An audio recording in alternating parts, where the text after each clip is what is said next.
som er et dansk amt, fuldstændig afskåret fra landet, der regerer dem, uden kontakt til statsadministrationen. Der er ikke engang telegrafisk forbindelse til Danmark. Nervøsiteten og frygten breder sig, også blandt de folkevalgte. Jeg tog min jakke på og gik ned til tinghuset. Der var nogle lagtingsmedlemmer samlet.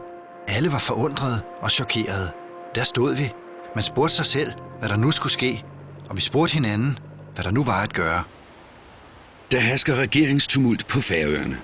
Amtmanden Carlo Hilbert fastholder, at han stadigvæk er øverste myndighed på Færøerne. Folkeflokken og Thorstein Petersen er på den anden side overbeviste om, at situationen kræver, at lagtinget erklærer sig uafhængig af Danmark. Men så svarer briterne igen. Kort før middag den 12. april 1940 kommer 2 grå skibe sejlende med kurs mod Tórshavn. I det de kommer nærmere, er det muligt at se, at skibene er de britiske HMS Havant og HMS Hesperus. 1:30 sætter briterne en båd i vandet, og 2 repræsentanter går i land. Med sig har de en besked til amtmanden og lagtingsformanden fra Winston Churchill, flådeminister.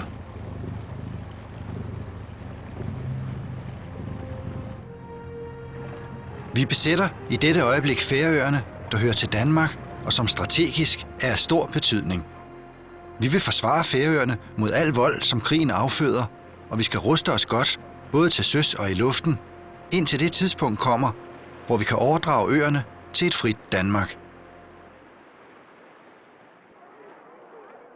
Allerede dagen efter søsætter briterne Operation Valentine.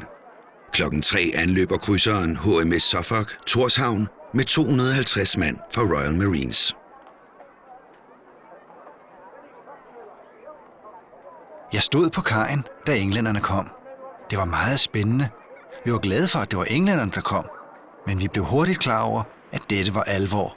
De var svært bevæbnet. Krigen var kommet til os, og vi var utrygge.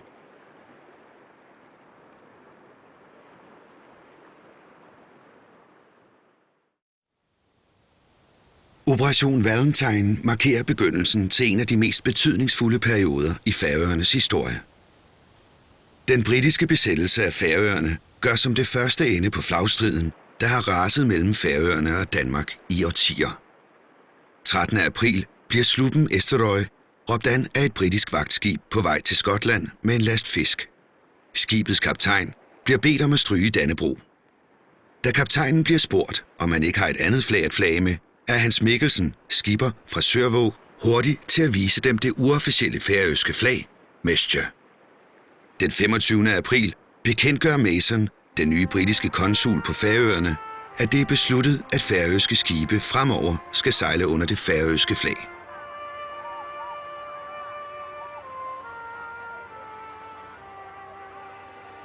Efter at det første chok har lagt sig, går livet på Færøerne sin daglige gang.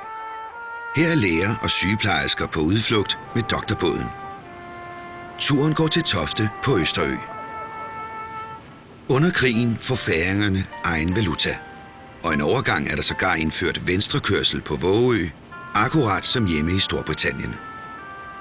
Forholdet mellem færingerne og de britiske okkupationsstyrker er overordnet set godt.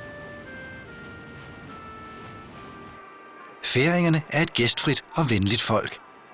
Straks efter besættelsen åbnede færingerne deres hjem for vores soldater, som nu, med undtagelse af de ubehjælpeligt generte, alle har mange færøske bekendte.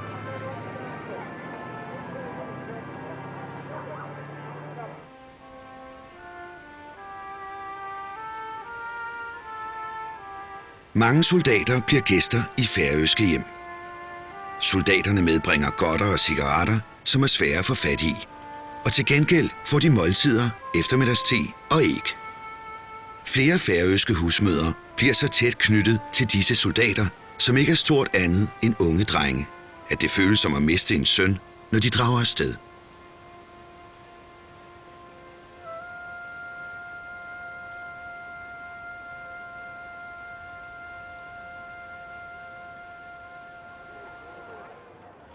Der er meget fredeligt på Færøerne under krigen i forhold til situationen i andre lande.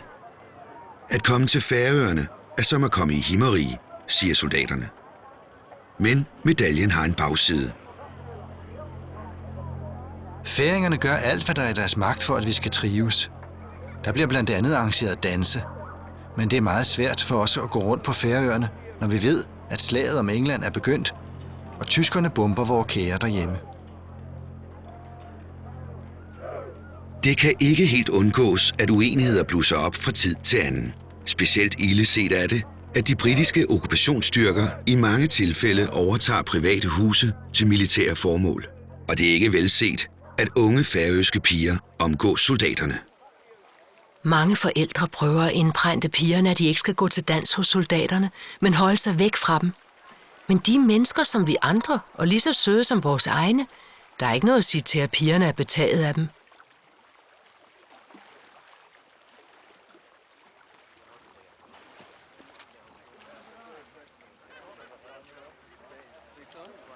Omkring 160 færøske piger bliver gift med britiske soldater. Det er heller ikke så sjældent, at unge piger bliver gravide uden at vide, hvor faren er henne. Efter krigen bliver 187 fædre efterlyst i avisen Die Melding, men i mange tilfælde er de ikke at finde. Nogle af dem er formentlig faldet i krigen.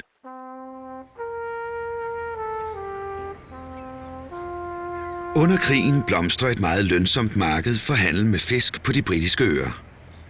Størstedelen af de britiske trawlere er ombygget til militærtjeneste, og der er mangel på fisk og mad. Så der er gode penge at tjene i at fragte fisk, og derfor bliver størstedelen af den færøske fiskeflåde ombygget. Her ser vi en færøsk slup, der er i Nordfjorden på Island for at hente fisk. Under krigen leverer færøske skibe mere end en femtedel af al den fisk, som kommer på det britiske marked. Nordatlanten er et farligt sted under krigen, og de gamle træslupper er dårligt udrustede til at undvige miner, tyske fly og ubåde. Færingerne betaler en høj pris for sejladsen med fisk.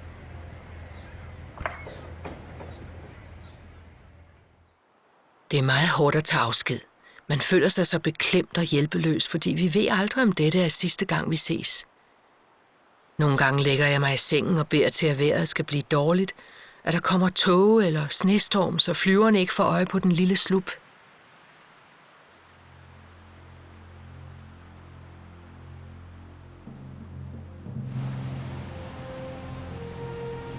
Under krigen forliser hver tredje færøske skib som følge af krigshandlinger, og med dem omkommer 210 mænd.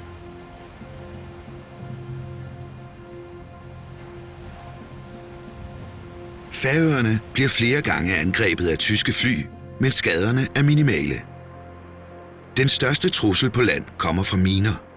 Havet omkring Færøerne er tapetseret med miner, som briterne har lagt ud i et forsøg på at forhindre tyskernes store slagskibe i at sejle ud i Nordatlanten for at angribe de meget betydningsfulde konvojer.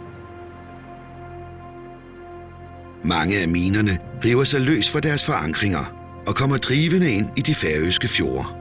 Her sprænges en af de ilanddrevne miner.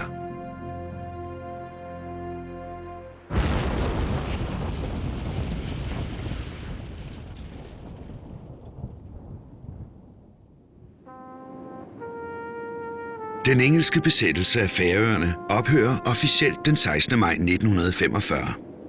Et betydningsfuldt fingeraftryk fra briterne er lufthavnen i Vágar. De 5 års besættelse og uafhængigheden af Danmark, hvor færingerne er herre i eget hus, er den direkte årsag til, at der i 1946 bliver afholdt folkeafstemning. Det ender med flertal for løsrivelse fra Danmark. Da Lagtinget skal gennemføre løsrivelsen, bliver resultatet annulleret af kongen. Begrundelsen er, at løsrivelsen er et brud på grundloven, og Lagtinget bliver sendt hjem. Det fører til aftalen om hjemmestyre, der bliver indført i 1948.